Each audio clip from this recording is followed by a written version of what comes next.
আমরা মোটামুটি সবাই অবগত আছি যে গত 8 তারিখে রবিবার দিন পৃথিবীর মানচিত্রের মধ্যে একটা দেশ সিরিয়া, নাম শুনছি না আমরা?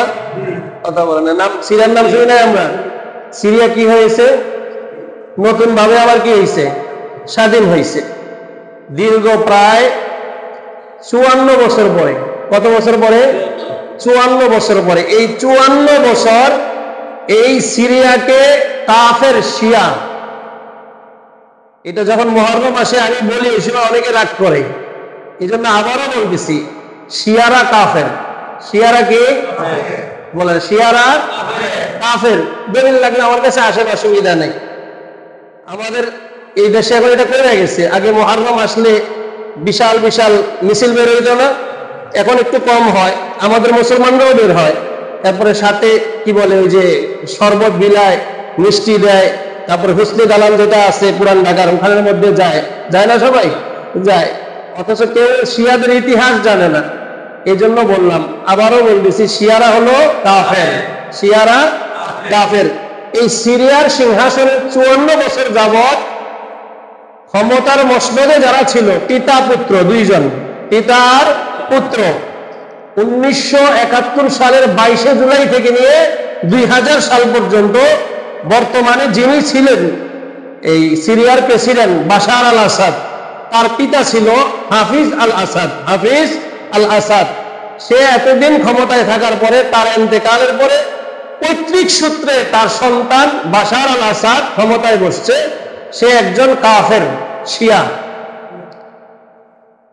আর এই সিরিয়া সম্পর্কে আল্লাহ রাসূল সাল্লাল্লাহু আলাইহি ওয়াসাল্লাম হাদিসে স্পষ্টভাবে সহিহ হাদিস প্রায় 20টা বর্ণনা করছেন। কয়টা? 20টা সহিহ হাদিস আছে। এবং কোরআনের মধ্যে অসংখ্য অগণিত আয়াত আল্লাহ তাআলা নাযিল করেছেন সিরিয়ার সম্পর্কে। কোরআনে আল্লাহ বলেছেন, আল্লাযী বারাকনা হাওলাহু। সিরিয়ার ব্যাপারে আল্লাহ তাআলা বলেছেন যেটা এমন একটা শহর, যেই শহরের চতুর্পাশে শুধু বরকত আর বরকত। আমরা এখন শুধু সিরিয়া বলতে যেটাকে বুঝি, মানচিত্রের মধ্যে যেটা দেখায় এটাই সিরিয়া বুঝি। হাদিসে ভাষা অনুযায়ী আল্লাহ রাসূল সাল্লাল্লাহু আলাইহি ওয়াসাল্লাম যে সিরিয়ার মানচিত্র করে দিয়েছেন, সেটা শুধু মানচিত্রের আমাদের সিরিয়া না। এই সিরিয়াটা হলো আল্লাহ রাসূল সাল্লাল্লাহু আলাইহি ওয়াসাল্লাম যেটার মানচিত্র দিয়েছেন, সেটা হলো সিরিয়া, ফিলিস্তিন, জর্দান, এগুলো মিলে হলো সিরিয়া। পরবর্তীতে এগুলো আস্তে আস্তে মানচিত্রের মধ্যে ভাগ হয়ে গেছে। এই সিরিয়া দীর্ঘ 54 বছর পরে আল্লাহ রাব্বুল আলামিন স্বাধীন করেছেন। আবার এই ব্যাপারেও হাদিসে আল্লাহ রাসূল সাল্লাল্লাহু আলাইহি ওয়াসাল্লাম বলেছেন, কি বলছেন? যে তোমরা যখন দেখবে সিরিয়াতে খেলাফত কায়েম হবে। কি কায়েম হবে? খেলাফত কায়েম হবে। যখন ইসলামী খেলাফত কায়েম হবে, তখন তোমরা কিয়ামতের জন্য অপেক্ষা করো। কারণ সিরিয়াতে খেলাফত কায়েম হওয়ার পরেই একজন সাহাবীর মাথায় হাত রেখে আল্লাহ রাসূল বলেছেন, আমার হাতটা তোমার মাথা থেকে যতটুকু দূরে, সিরিয়ায় খেলাফত কায়েম হওয়ার পরে কিয়ামত ততটুকু দূরে। গুরুত্বপূর্ণ একটা শহর দামেস্ক, রাজধানী। সিরিয়ার রাজধানীর নাম দামেস্ক। এই দামেস্কের যেটা কেন্দ্রীয় মসজিদ, বর্তমানে উপরে সাদা মিনার আছে, শুভ্র মিনার। আমরা সবাই হয়তো ভিডিওতে, ফেসবুকের মাধ্যমে বা আমাদের খবর সংবাদের মধ্যে এটা আমরা দেখছি যে কি সিরিয়াতে যারা এখন এই বাশার আল আসাদকে দূর করে দিয়ে তারা শুকরিয়া কিভাবে আদায় করেছে, তারা কিভাবে তাদের মনের অভিব্যক্তি প্রকাশ করেছে, স্বাধীনতা উদযাপন তারা কিভাবে করেছে। সিরিয়ার এই মর্দে মুজাহিদগণ তারা সকলেই আল্লাহর নামে তাকবীর দিছে। কার নামে তাকবীর দিছে? তারা কিন্তু এরকম বলে নাই জয় বাংলা, জয় সিরিয়া, এরকম কিছু বলে নাই। কিন্তু তারা বলছে লিল্লাহি তাকবীর। কথা বুঝলেন? এটা এমন একটা পাওয়ার এই লিল্লাহি তাকবীরের মধ্যে। কথা বুঝছেন? গত সপ্তাহে অনেক কথাই আপনাদের সামনে বলি, এটাও হয়তো আপনারা অনেকে দেখছেন। বাংলাদেশের এশিয়া কাপ অনূর্ধ্ব 19 দলের টাইগার যারা আছে আর কি, এরা এশিয়া কাপ খেলছিল, ভারতের সাথে ফাইনাল খেলা ছিল বাংলাদেশের। আর ওই খেলার মধ্যে বাংলাদেশ ভারতকে হারায়। কি বলেন? দেখছেন না আপনারা? অনেকে দেখছেন হয়তো।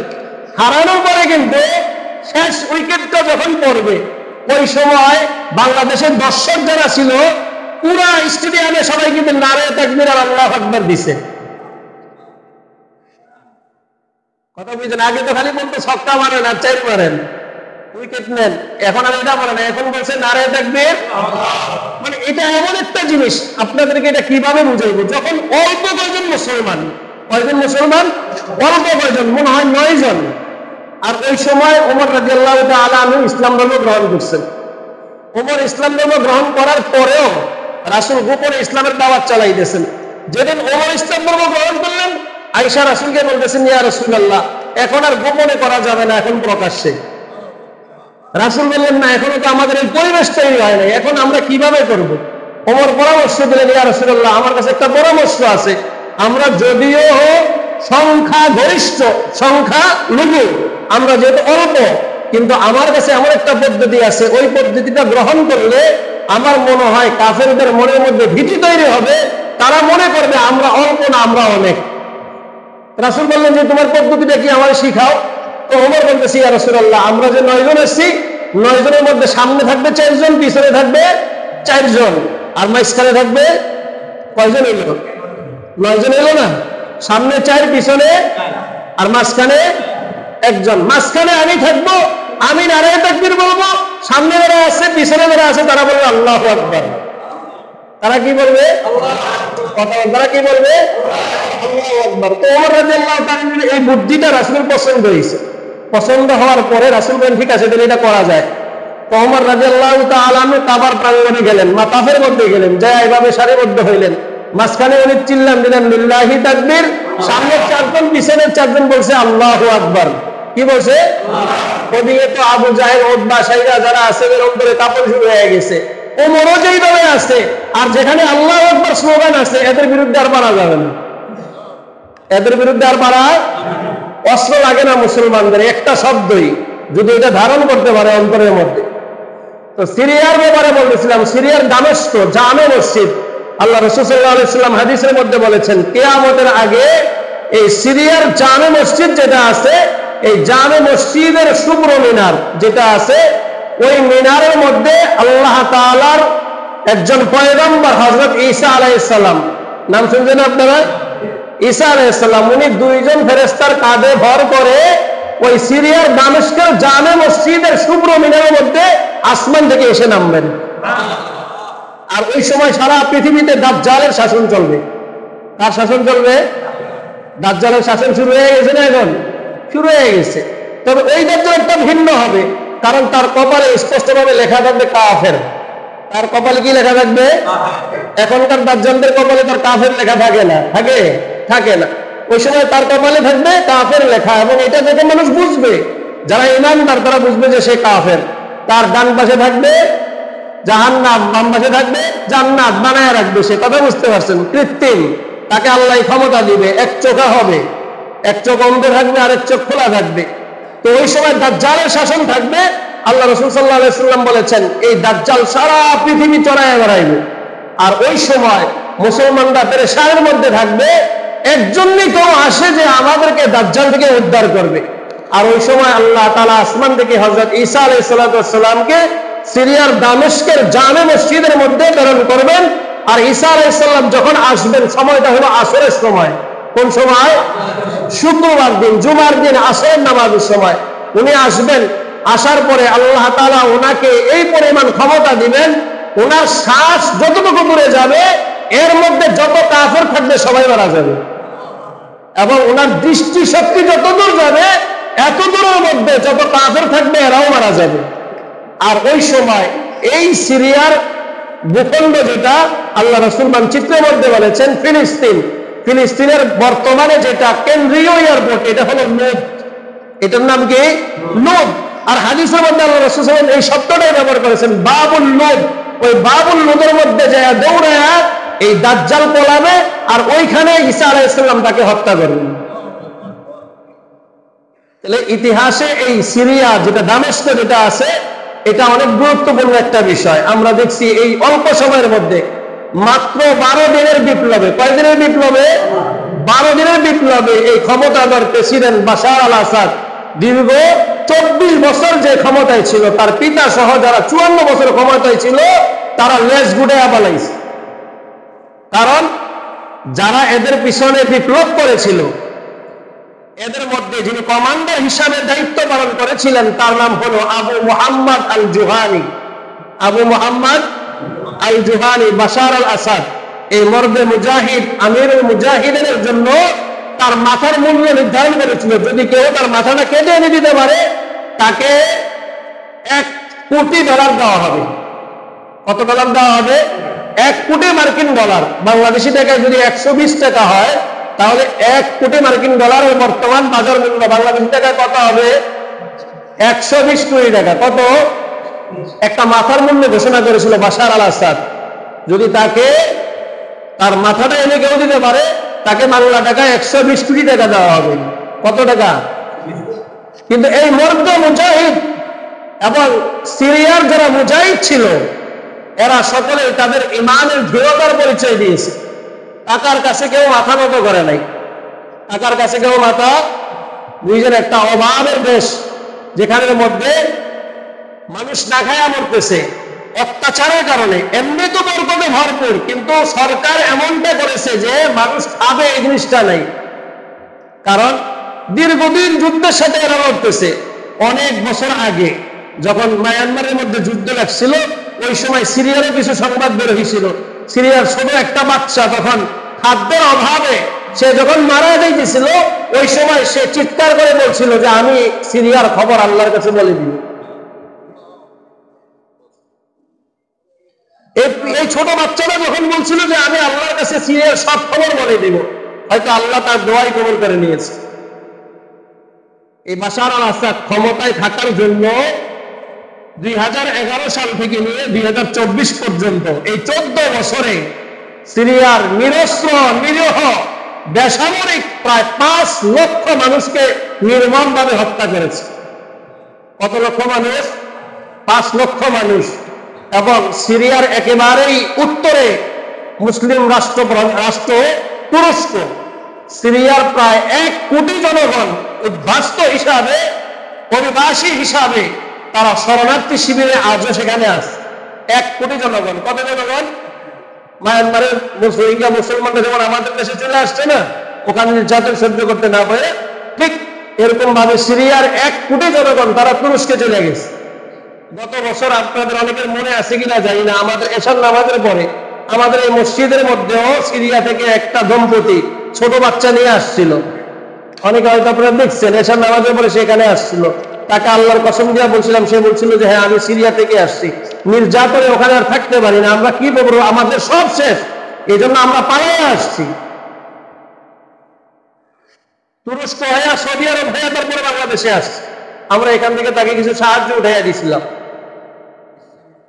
স্বামী স্ত্রী আর ছোট 2টা বাচ্চা নিয়ে আমাদের মসজিদের মধ্যে আসছিল। এবং তার এই সংবাদটা এখানে টানা, সে যে বাংলাদেশে আসছে তার সংবাদটা কিছুদিন পরে পত্রিকার মধ্যেও আসছে যে সিরিয়া থেকে একটা দম্পতি পালিয়ে বাংলাদেশের মধ্যে আসছে।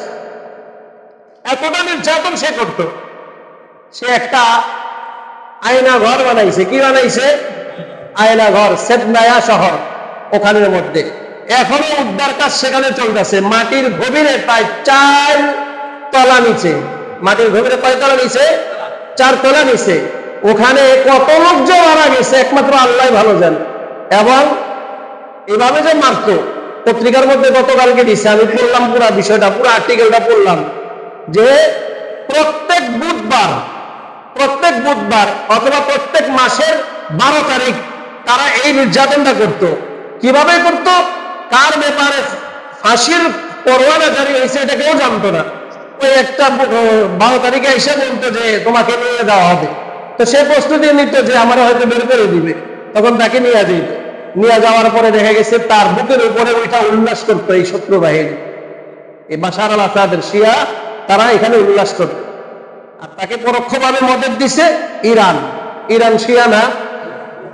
ইরান তো শিয়া।